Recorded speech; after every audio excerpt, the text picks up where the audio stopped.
This would expand government secrecy in 3 ways in the state of Georgia. Now, first, anyone can file an Open Records Act request. That's journalists or even citizens to find out about crimes in our community. There's the initial incident report for even open cases where you can see what the officer said happened. And then for closed cases, we can get everything else. You can see police body camera, 911 calls, and other evidence.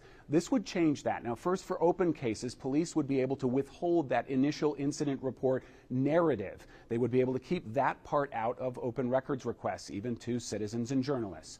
And then for closed cases, it would expand just how long those cases would be considered closed.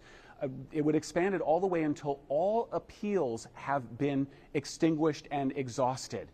So because anyone convicted of a crime can appeal all the way up to the U.S. Supreme Court, that means police could keep this evidence secret for years or even decades. The General Assembly did one more thing.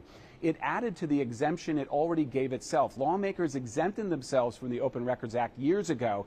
This would expand that to include agencies that communicate with the General Assembly. So we couldn't file records requests. You couldn't file records requests with state agencies, cities, other entities in Georgia to see how they're communicating with the General Assembly about policy. If you're asking why you haven't heard about this before, there was no bill until last night.